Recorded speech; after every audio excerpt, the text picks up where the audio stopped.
Hello बच्चों, कैसे हो आप सब। आप सबको हमारी पहली वीडियो जरूर अच्छी लगी होगी। ये हमारा दूसरा टॉपिक है मेटल एंड नॉन मेटल। इस चैप्टर को अच्छे से पढ़ना क्योंकि ये 10th क्लास के बेसिस पर बहुत अच्छा स्कोरिंग चैप्टर है। तो इस चैप्टर को देखिए और समझिए। तो पहला टॉपिक लेते हैं मेटल।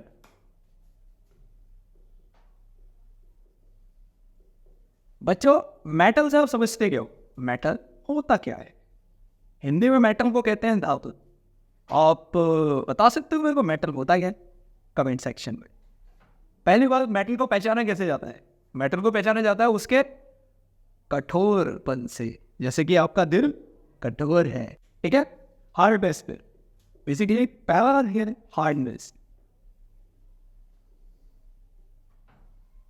ठीक है। दूसरा, मेटल तो कठोर है, उसको तोड़ना बहुत मुश्किल है। दूसरा क्या हो सकता है पहचानने के लिए? दूसरी एक तरीके से मॉर्फोलॉजिकल स्ट्रक्चर किस तरीके से पहचान पाओगे। दूसरा होता है उसकी शाइनिंग प्रॉपर्टी। पहला तो आपको पता ही है हार्डनेस, दूसरा होता है उसकी शाइनिंग प्रॉपर्टी।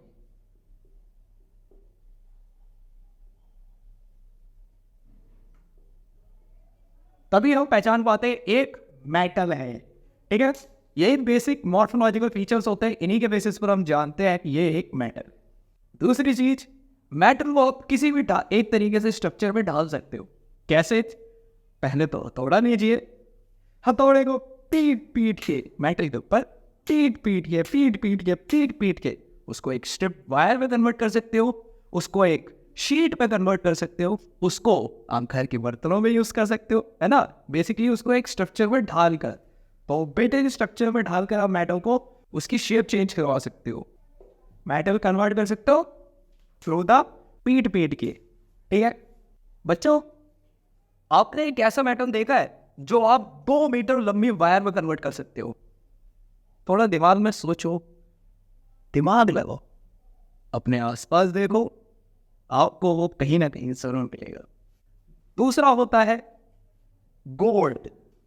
गोल्ड भी एक मेटल है, ठीक है। गोल्ड गोल्ड एक ऐसा मेटल है जिसको आप एक थिन वायर में कन्वर्ट कर सकते हो, वो भी 2 किलोमीटर लंबी। ये बात हमेशा याद रखना बच्चों, गोल्ड को आप 2 किलोमीटर लंबी वायर में कन्वर्ट कर सकते हो। ये एग्जाम प्रोस्पेक्टिव से अच्छा एमसीक्यू क्वेश्चन बन सकता है, तो इसको जरूर देखिए, ठीक है बच्चों। और एक बात जान लेते हैं, मेटल का मेल्टिंग पॉइंट बहुत हाई होता है क्योंकि मेटल बहुत हाई टेम्परेचर पर जाकर पिघलता है, तो उसका मेल्टिंग पॉइंट बहुत हाई होगा। तो ये कुछ बेसिक फीचर्स है मेटल को पहचानने। बच्चों, एक चीज मैं भूल गया था बताना, आपको पता ही होगा मेटल एक और काम में भी भागीदार होता है, क्योंकि मेटल हीट को भी कंडक्ट कराता है एक जगह से दूसरी जगह तक। तो ये बात हमेशा याद रखना,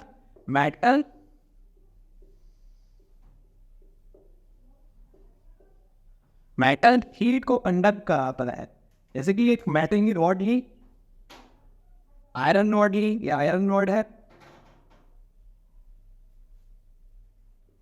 अगर इस जगह पर आप फ्लेम लगाओ, फायर लगाओ, जैसे कि यहाँ वो आपने भी बर्नर रख दिया, बर्नर से फ्लेम निकल हुई है, वो फ्लेम इसको रॉड को हीट करेगी, हीट करते करते करते करते ये रॉड की हीट आगे बढ़ती जाएगी, ठीक है।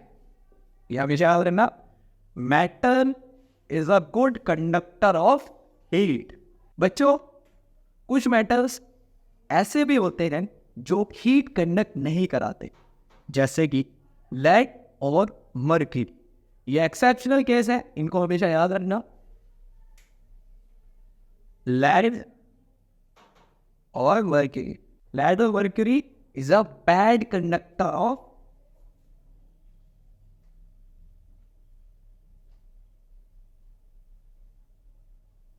ऑफ हीट, ठीक है बच्चों। मेटल वाला पॉइंट खत्म हो गया। बच्चों, अब आ जाते हैं हम नॉन मेटल के ऊपर।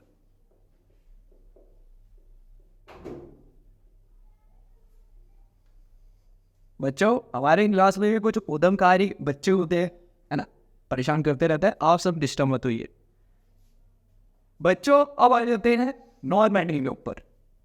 मेटल आपने जान लिया, नॉन मेटल के बारे में जान लेते। नॉन मेटल क्या होता है, कोई बता सकता है मेरे को? नॉन मेटल आपका क्या हो सकता है? वुड हो सकता है ना, क्योंकि वुड आसानी से टूट जाता है। ये मार्कर है, ये भी नॉन मेटल में आता है ना। और एक और चीज, ये गुड कंडक्टर ऑफ हीट नहीं होता, it is a bad conductor of heat.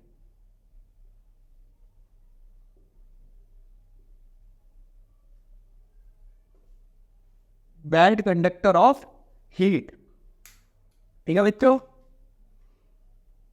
चलिए बच्चों कुछ और भी जान लेते हैं।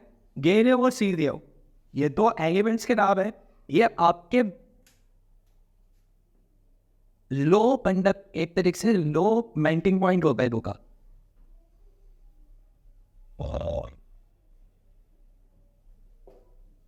ठीक है, चलो बच्चों एक क्वेश्चन पूछता हूं मैं। आयोडीन मेटल पे आता है या नॉन मेटल में? आप थोड़ा गैस कीजिए और हमारे कमेंट सेक्शन में बताइए।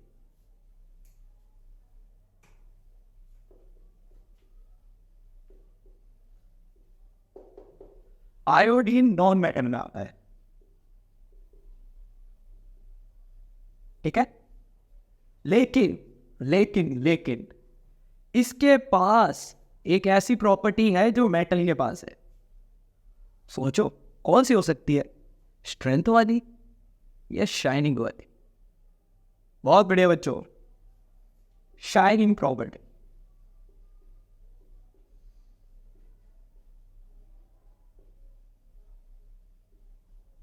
इसे लस्ट्रस प्रॉपर्टी कहते हैं, ठीक है। तो बच्चों आप सब मुझे कार्बन में बताओगे,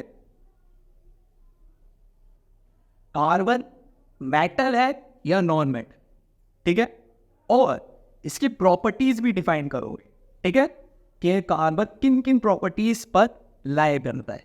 तो ये आप सब मुझे कमेंट सेक्शन में बताओगे। तो बच्चों आपने मेटल और नॉन मेटल के बारे में पढ़ लिया है, अब जान लेते हैं केमिकल रिएक्शन।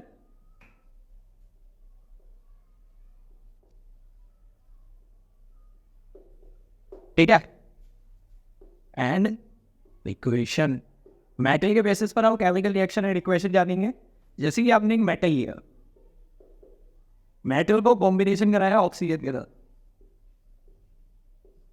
वो बनाता है मेटल ऑक्साइड, ठीक है। ये बात हमें जो याद रखना, वो मेटल ऑक्साइड बनाएगा।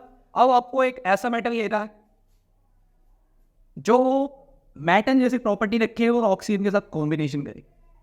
तो कुछ ऐसे मेटल्स का आप सोचिए सोचिए सोचिए सोचिए कौन सा हो सकता है। आपने कॉपर का नाम सुना हो, Cu को अगर ऑक्सीजन के साथ कंबाइन करें तो वो कॉपर ऑक्साइड में कन्वर्ट हो जाता है, ठीक है।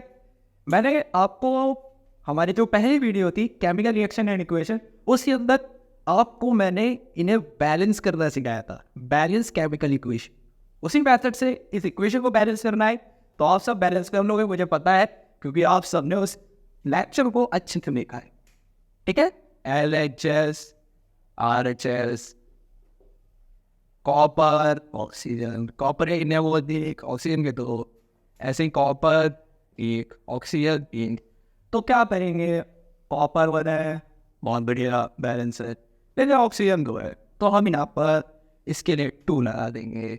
तो अगर 2 लगा दिया, ऑक्सीजन तो 2 हो गया, लेकिन यहाँ कॉपर भी 2 हो गया, कॉपर भी 2 हो गया।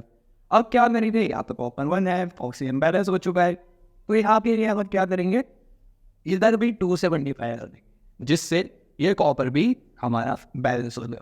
जैसे कि कॉपर 2 ऑक्सीजन 2, कॉपर 2 ऑक्सीजन 2, तो ये इक्वेशन बैलेंस। ऐसे ही बैलेंसिंग का मेथड होता है, इसी तरीके से सारी केमिकल इक्वेशन बैलेंस होती है। और ये हर एक मेथड, ये जो भी हमारा मेथड है बैलेंसिंग का मेथड, ये हर एक इक्वेशन पर लाई करेगा।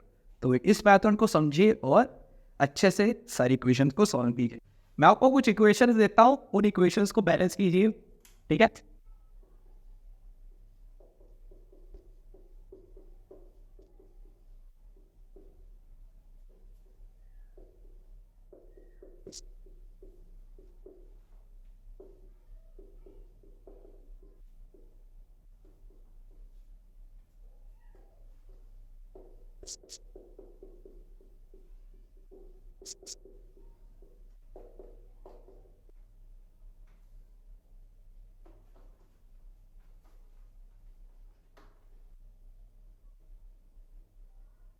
बच्चों, आपके लिए 3 इक्वेशन है, पहली, दूसरी, तीसरी। इन इक्वेशन को बैलेंस कीजिए और मुझे बताइए कि इक्वेशन कैसी होने वाली है हमारे कमेंट सेक्शन में। ठीक है, आपको 5 मिनट का टाइम दे दिया, सॉल्व कीजिए।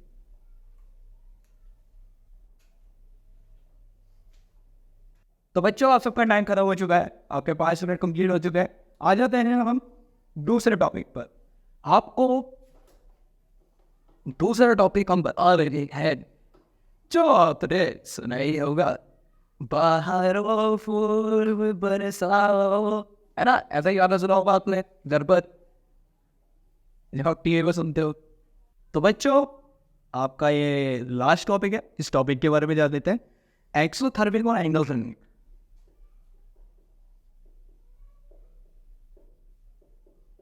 और एंडोथर्मिक,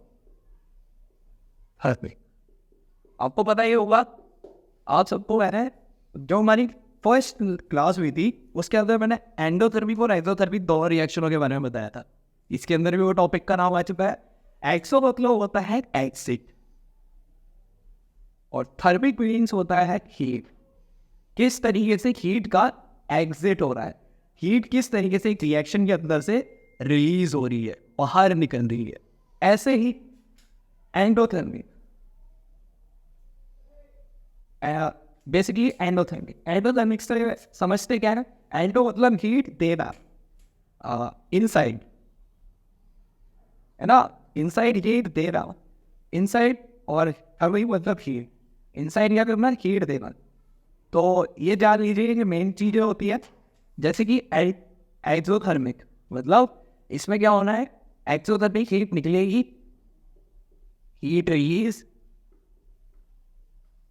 और एंडोथर्मिक मतलब हीट प्रोवाइड, या एक तरीके से इनसाइड हीट प्रोवाइड। आ जाते हैं एक और चीज पर।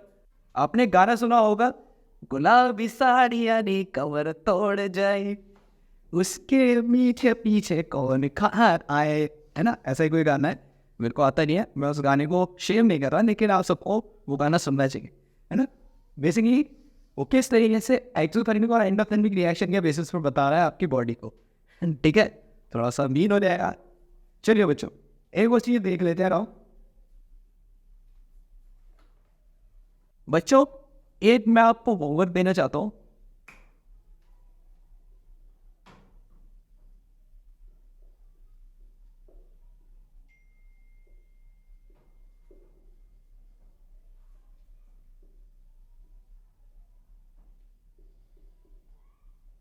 लेड, कॉपर, गोल्ड, आपने सुना होगा ये तीनों मेटल होते हैं, मेटल होते हैं। लेकिन ये ऐसे मेटल हैं जो वाटर के साथ रिएक्ट नहीं करते।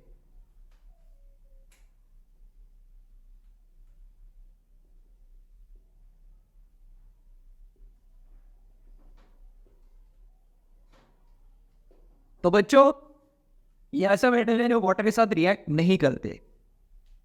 क्वेश्चन ये नहीं है, क्वेश्चन ये है ये वाटर के साथ रिएक्ट क्यों नहीं करते। ठीक है, आपको ये बताना है वाई ये वाटर के साथ रिएक्ट क्यों नहीं करते। इन सब का आंसर आप हमारे कमेंट सेक्शन में देना, और जो हमारी तीसरा लेक्चर होगा, जो इसका पार्ट 2 होगा, उसके अंदर हम देखते हैं इसका जवाब क्या होगा। तो ऐसे ही बने रहिए बच्चों, और हमारे साथ इस वीडियो को देखते रहिए, और आगे अपना प्यार बनाए रखिए। आज के लिए इतना ही, आप सबसे मिलते हैं नेक्स्ट क्लास में। बाय बाय प्यारे बच्चों।